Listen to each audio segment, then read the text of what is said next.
Magandang gabi sa lahat ng viewers natin. My name is V. Panaga and welcome on the Money Matters Show. So, introduce ko po yung guest natin ngayon. Her name is Belle. Her guest for today is Miss Belle or Floribel Francisco Ravis, a graduate of Bachelor of Arts major in Mass Communications in St. Scholastica's College. And she has worked in the local industry, and in 2003, she already worked in multinational company like Tupperware Brands as sales trainee and marketing associate. So from supervisory to managerial level, Bella spent about 10 years in the same company, managing, designing, facilitating training plans, and tools for personality development, leadership skills, business development and operations, management skills enhancement program, and the likes. Apart from these vital responsibilities, she is a trusted leader and facilitator of different corporate programs such as Sales Leadership Conference, Kickoff Rallies, Product Launching, and Regional Assemblies. She has spent another 3 years as Sales Training and Marketing Manager at NPK Medical Trading Inc. and now a freelance speaker, a marketing presenter, and consultant. As a passionate speaker and trainer, Belle has also designed and conducted various organizational programs on career pathing, people management, personality development, presentation skills, and drive for excellence in corporate realm. She is a seasoned program facilitator in corporate kick-off events, team building and workshops, career development training programs, marketing events, and sales conference. Atop her professional expertise, Belle is an active ministry worker in their local church. It's Light from Heaven Christian Ministries Incorporated. And she is currently the Women in Ministry chairperson. She previously spearheaded the church leadership conference with the team developing a character of empowered church leaders. At present, Belle is a freelance professional speaker. He is also an entrepreneur and recently franchised with What's Your Plan? She is now developing pool of active resellers in Cavite and Laguna, authorized to resell the products of What's Your Plan? That's in Silang Cavite brands. So these are the flavored leche plans, premium fantasy cakes, and premium gelatos. Belle is an active member of the Philippine Society for Talent Development and Philippine Association of Professional Speakers, Inc. So welcome natin for tonight si Miss Belle. So magandang gabi po, Ma'am Belle. Maraming salamat at napaunlakan mo kami na maging bahagi ng ating show para ibahagi mo naman po yung inspirational stories niyo. So, ma'am, pwedeng ikwento mo briefly yung mga ginagawa mo before pandemic? Yes, sure. And first of all, magandang gabi po sa lahat ng nanonood sa atin. And thank you so much, Miss V, for having me tonight. Well, actually, before COVID-19, just a very quick flashback. Fourth quarter of 2019, actually, when I decided to park my full-time employment. So I resigned from my employer, and my primary reason actually is to first, I need to have more time or presence with my children. Second is, I would like to enroll in short courses. I would like to get a certificate program from a graduate school. So I would like to take up the Master Trainer Certification Program and a short course in business management for startup entrepreneurs. And third, I would like to start my own business. However, pagpasok ng 2019, Taal eruption came. Malapit kami sa Taal, so medyo naapektuhan yung mga plano ko. Even our resources were affected. And after Taal, lockdowns came because of the pandemic. So, talagang na-park yung mga plano ko, yung mga solid plans ko na apektuhan. Okay. So, basically po ba, di ba, this 2020 nag-start yung yung Taal, 20 January? Yes, second week of January. Biglang Nung ano pala, nag-start na pala nung December, pero naririnig lang natin yung COVID, mga January na din later. Yes. With that, naapektuhan ba yung ano, yung employment nyo ng pandemic? I mean, connected pa ba kayo sa company ng 2020 or umalis na kayo sa... Hindi na, wala na. I'm not connected anymore. But isa ako sa freelance marketing presenter and consultant ng company and somehow affected because walang mga conventions. So wala akong trabaho part-time. May mga speaking engagements supposedly out of town. Hindi rin siya natuloy. And then just before the lockdowns, I actually signed the franchise contract with What's Your Flan. That was Feb 8. And actually, February 25, I hosted my very first business opportunity gathering for interested resellers.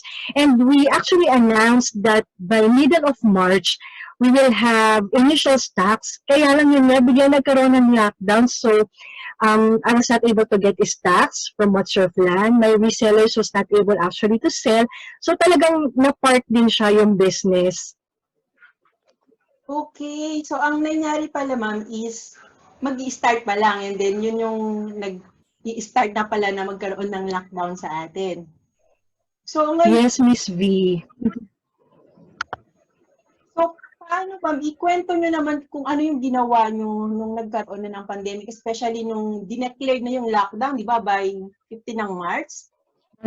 15, yes. Yes, actually, I became very busy as well because hindi pa tapos ang school season ng mga bata. They still have 2 more months. So I have 3 students at home. So I have no choice but to assist them sa homeschooling nila, especially yung aking bunso na that time grade 4 and my grade 7 daughter. So talagang sabihin na natin na naging abala ako because this is something new for me. Hindi kasi ako yung tipo ng nanay na nagtuturo pagdating sa kanilang mga lessons. But during that time, I have to do it. So somehow, hindi ko rin masyadong naramdaman na yung business ko medyo naapektuhan. And mainly because siguro si husband is so busy with his work. He's actually the one providing for us. And sabihin na natin na nakatulong din at somehow meron kaming sabihin ng little savings that would compensate dun sa mga times na may mga shortage talaga kami financially. Okay, wow. So at least, di ba, ma'am, meron kayong katuwang sa buhay. So since yung pandemic natin na haba, di ba, from March to... Yes, 15. ano yung ginawa nyong steps para yung business nyo is mag-start na? Na kahit na, okay, pandemic kasi hindi na talaga natin alam kung hanggang kailan matatapos. Can you share naman, kwento nyo sa amin kung paano yung step by step na ginawa nyo para unti-unti ring bumangon at maging realidad na yung ano nyo, yung business nyo po? Yes, because syempre nag-invest tayo. Gusto naman natin na hindi matulog yung investment natin. So what I did was, during ECQ period, I still keep on posting. Of course, introducing What's Your Flan that soon to open silang Cavite branch. Then, I actually do personal messages sa mga kakilala ko. And even those who attended my business opportunity gathering last Feb, I still keep them posted, updated, and then when nagkaroon na ng announcement from ECQ, tayo ay magiging GCQ, I think, no? Yung medyo tayo ay mapopromote na. So, nag-prepare na ako. Of course, I get permit. Actually, before ako kumuha ng initial stocks in June, as early as May, I'm trying to get travel pass because dito sa Silang Cavite, sobrang mahigpit. Talagang hindi kami makakapunta ng Manila. And actually, ang bahay namin, we're just near the valley, about 5 kilometers, pero we are not allowed to go there. Talagang Silang town proper lang kami pwede. So I have to go to the barangay as early as 5 a.m. to secure travel pass para makapag-jumpstart na rin ako. And I think na nagkaroon din naman ng magandang bunga yung consistent na marketing because pagpasok ng June 15, when I initially had my stocks, maganda yung naging feedback from the customers and even from our resellers. And I would say that somehow yung profit margin niya is something that's acceptable. And masasabi ko na yung franchise fee na binayaran ko, I think in less than 6 months time, mababawi ko siya. Wow, so that's so nice to hear, ma'am, no? At least na nag-start na talaga na ma-launch fully yung inyong business. So, given po, ma'am, yung nangyari sa ano natin, di ba, sa pandemic, sa crisis, can you share naman paano nyo manage yung finance nyo, yung personal sa business? Kasi di ba, hindi pwedeng paghaluin mo yan kundi mahihirapan ka. Can you share us po kung paano nyo ginawa? Yep, actually, whatever yung itinabi ko talaga, and whatever I plan that I'll be using pagkuha ko ng stocks, talagang itinago ko siya. Ano man yung mangyari, ano man yung shortage namin during the pandemic, talagang we see to it, no, na mag-a-adjust kami kung ano lang yung kaya naming ilabas. Hanggang doon lang muna kami. Kung kailangan mag-adjust sa budget sa groceries and everything, gagawin namin because I really want to start the business and ayokong magamit yung itinabi namin, lalo na yung personally na itinabi ko na gagamitin ko na capital to get the stocks. Ayoko talaga siyang magamit because I would really want to jumpstart the business kasi hindi biro na naglabas tayo una ng franchise fee and at the same time, mahirap na lahat ng pera natin palabas. Kailangan meron pumapasok sa atin. So it's very important na kung ano yung pinlano mo na itabi for the business, keep it intact. Wag na wag natin gagamitin sa ibang bagay. Otherwise, magsisisi tayo kapag eto na, ready na tayong mag-start pero wala na tayong magamit. Mahihirapan tayong maghanap saan tayo kukuha ng capital. Okay. So, tama po kayo dun, ma'am. And thank you dun sa pag-share nyo about managing yung finances nyo na basically talagang separate yung personal at saka dun sa business. Verify lang natin, ma'am, no, kasi napakaganda nung sa franchise nyo. Pwede bang ikwento mo, basically, ano yung mga highlights ng product mo? Share mo naman sa atin. And kung meron kang pwede din po bang ipakita? Alright. Actually, what's your plan? Nakita ko lang siya sa social media. No? Nakita ko lang siya sa feed ng Instagram ko. And I got interested because sinasabi doon, it's a flan with a twist. And then, while seeing this, parang sabi ko, ang sasarap nila and it's something new. And it's something na hindi ko pa nakita sa market. I tried to get in touch with the owner, Miss Princess. And very accommodating siya. We actually met in January. And during our meeting, actually nag-order ako various flavors because I would like to try the product itself bago ko mag-try. And I would also like to see the profit margin of a franchisee. Kung paano ako kikita not only through direct customers, but if I can have pool of resellers. And good to hear that as a franchise, isa sa benefit namin yun na magkaroon kami ng sarili naming resellers. So when we met, I've tried the products about 4 or 5 yata yung tinikman ko in order ko. I find it delicious. I find it attractive. Then, giftable din siya. And so, ayun, na-convince naman ako. So, I signed the contract, the franchise contract in Feb. And siguro in every business naman talaga, if you will not do any marketing initiatives, it wouldn't be successful or it wouldn't be known to the market. So, isa rin naman yun sa effort din talaga na gagawin natin. And what's important is that I've checked kung talagang DTI certified sila. And actually, pang 104 franchisee na ako. I'm the 104th franchisee. So, gano'n na siya karami nationwide. And just recently, we have a master franchise now in Alberta, Canada. So, going international na rin ang What's Your Plan. So, to those of you watching us, actually, you can check. We have our presence everywhere. YouTube, TikTok, IG, Facebook, everywhere. Search na lang po What's Your Plan, makikita nyo. And we are still looking for more franchises. We are open to interested franchises because this is something that offers very minimal investment and at the same time, we have very saleable products. Okay. Thank you very much, ma'am, sa pagbabahagi. Sakto naman yung na-share nyo kasi yung experience nyo is about dun sa franchising.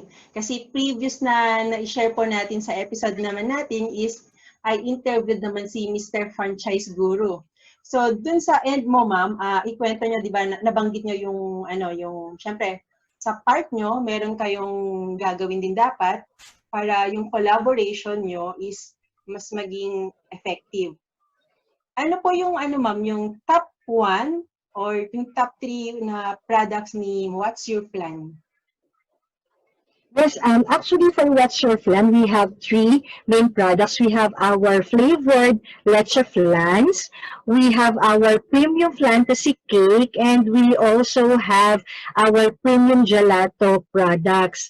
I'm sorry, hindi ko na siya maipakita ngayon because those are frozen products, but maybe I can send you some photos of our products later para naman makita mo rin what is that. And actually, pag sinabi kasing leche flan before, akala nila plain leche flan, but this one is something unique. Like the premium fantasy cake, it's actually a cake na flan-based.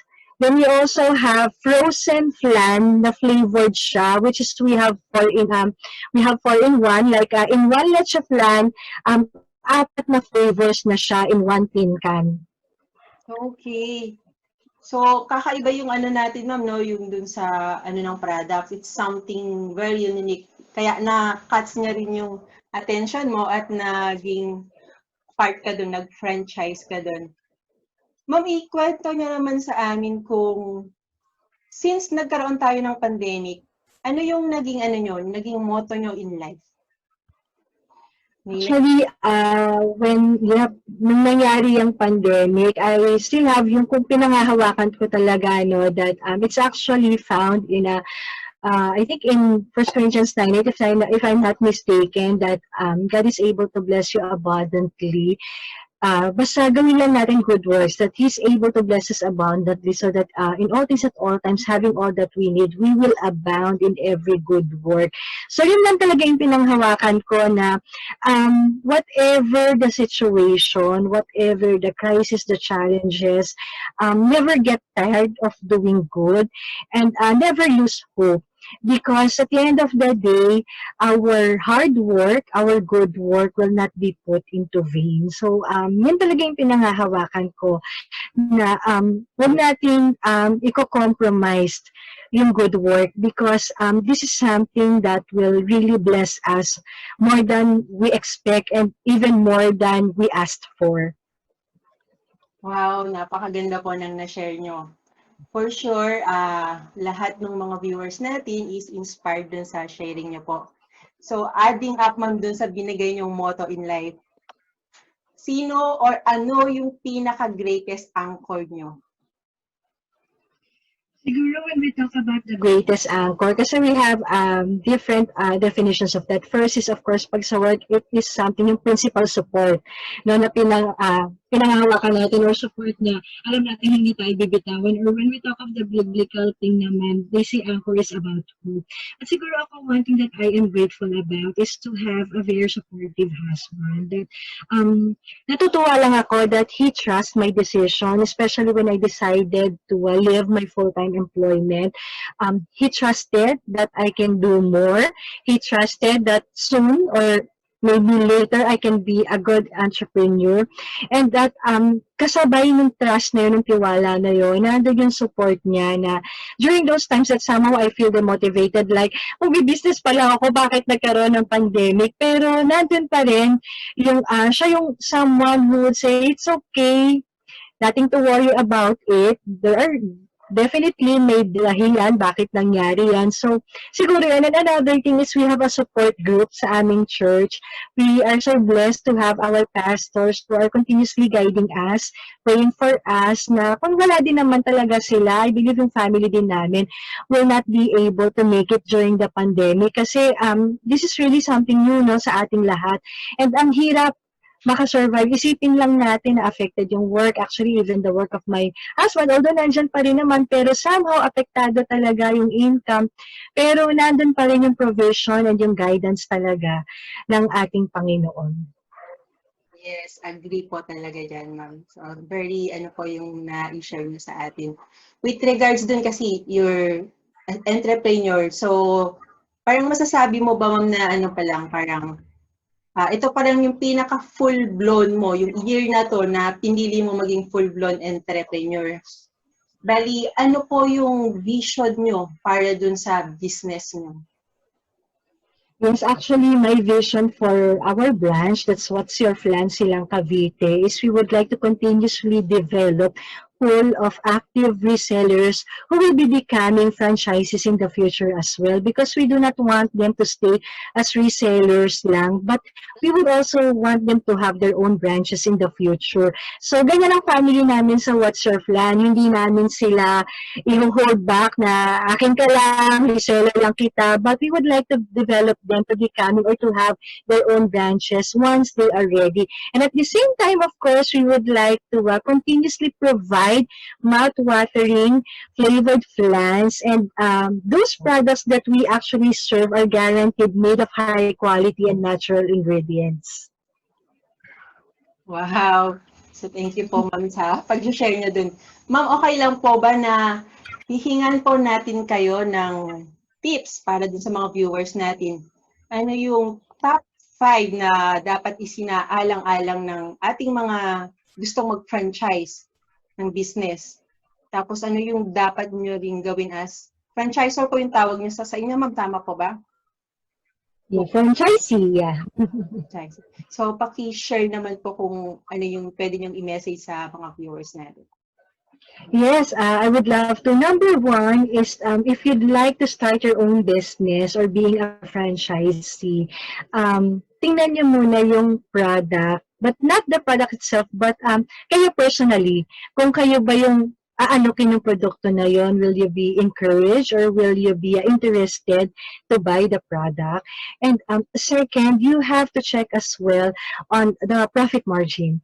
Kasi sa panahon ngayon, ang hirap na lahat ng pera natin lalabas lang.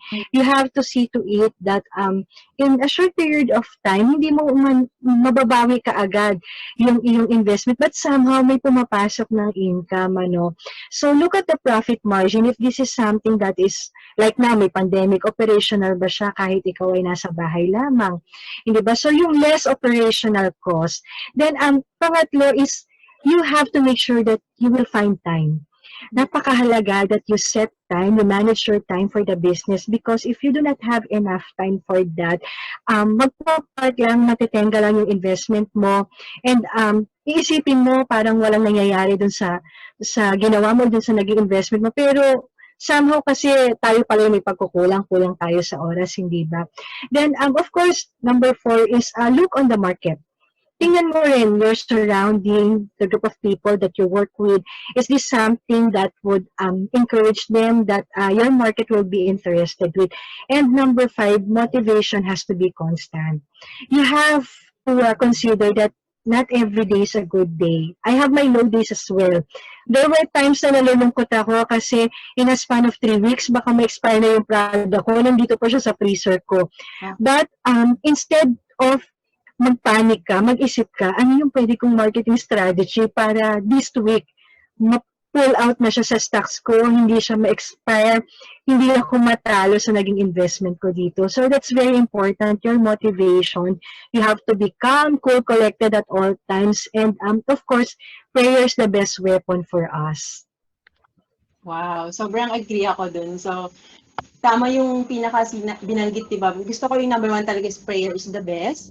And then, another crucial yung kailangan talaga self-motivated saka self-starter ka. Do your own part and do your own due diligence then. With regards dun sa mga franchising, siyempre franchising po siya. How often, how frequent ba yung mga meetings nyo with the owners? And may mga brainstorming din po bang mga ginagawa?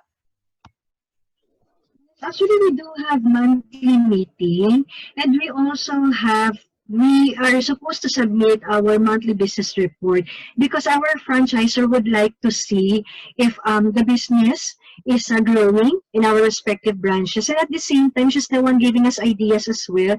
She strategizes with us, and she even gives us marketing programs that will encourage us to work better, or lalo na kapag nakikita niya we still have stocks, tinutulungan niya rin kami. What can we do to pull out or to sell out those stocks. And right now, talagang puro online meetings lang because our franchisor main commissary is located in Quezon City. And just recently, di ba, bumalik tayo sa MECQ. So once again, nandito na naman ako sa bahay, hindi makalabas ng silang Cavite. Kaya talagang puro online meetings lang kami. And as much as possible, iniiwasan talaga namin ang face-to-face meeting. Tama po yan. So with regards to that, ma'am, kumusta naman yung yung support system nung natin, nung owner natin? Thankful because so yung support system nila is very consistent. Meron kaming standard na marketing program. We have a standard reporting system. We even have our standard ordering guidelines para meron kaming cut-off. Meron kaming cut-off to order, cut-off for payment, and cut-off to send our reports. So, talagang very consistent yung presence ng aming franchisor. And even her husband is the one actually taking charge of the operation. So, masasabi ko na whenever you need their help, talagang nandyan sila. They reply on time. They even coordinate with us if there's anything that we need, if there's any challenges that we encounter in the area. Actually, even if no ECQ pa, very consistent sila to monitor us. Wow, so very nice. So yun na talaga yung pinakamahalaga, yung system and yung pinaka-support ng mismo yung owner din ko sa mga nila, franchises nila. Can you provide and share with our viewers message of advice and tips dun sa mga gustong mag-start ng kanilang business?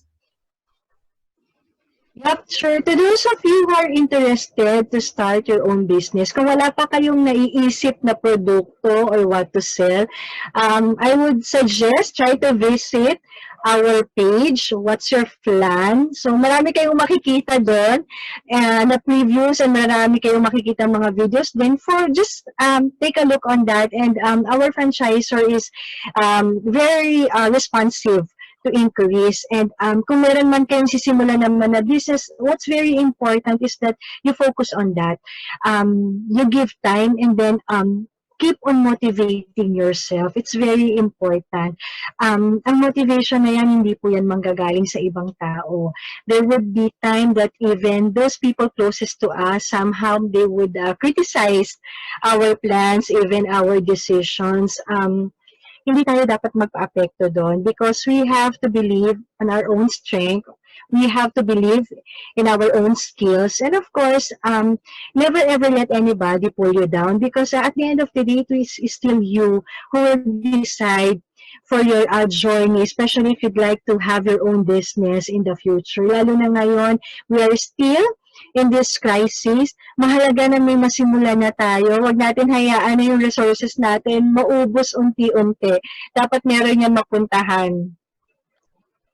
Yes, very true. I agree to that, no, na kailangan maging resourceful din sila and alamin din talaga nila kung ano yung gusto nilang gawin. So, hindi sila magpapatalo dun sa crisis natin. So, ma'am, last na lang po natin. So, later po, hingan natin kayo ng sound videos and photos din na ma-showcase natin dito with our show para makita din ng natin ng mga viewers natin. And again, ma'am, paki-plug po lahat na how they can contact you. Ano po yung contact number, you have an FB page, and yung website. Yes, thank you for that, Miss V. You can visit my page. That's What's Your Plan, Silang Cavite. Our mobile number is 0995 214-9232. And if you visit our page, you can also inquire there how to become a reseller or a franchisee. Anywhere you are located in the Philippines, Luzon, Visayas, Mindanao, you can drop me a message and I'd be very much willing to assist you on how you can get in touch with our franchisor, Miss Princess San Diego.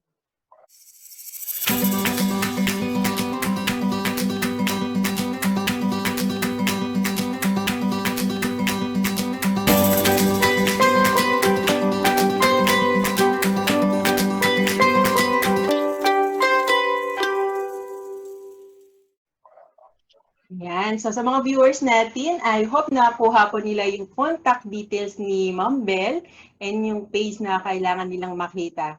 So, Ma'am, thank you very much po sa pagbabahagi nyo sa amin regarding dun sa business nyo, dun sa mga tips na provide nyo. And marami na namang napulot yung ating viewers na makakatulong din sa kanila paano bumangon in terms of kahit na magkakaroon tayo ng mga crisis, and then kung paano nila dapat i-achieve yung kanilang goals para sa family nila and of course para din sa sarili nila. Thank you so much, Miss V. Sige po, ma'am. So, thank you, ma'am. And yan, marami na naman tayong napulot na aral sa pagbabahagi ni Ma'am Bell sa kanyang kwento. Entrepreneur Spirit Blossoming in Crisis. So, mahalaga talaga dyan is you try your product muna sa sarili mo kung magugustuhan mo siya.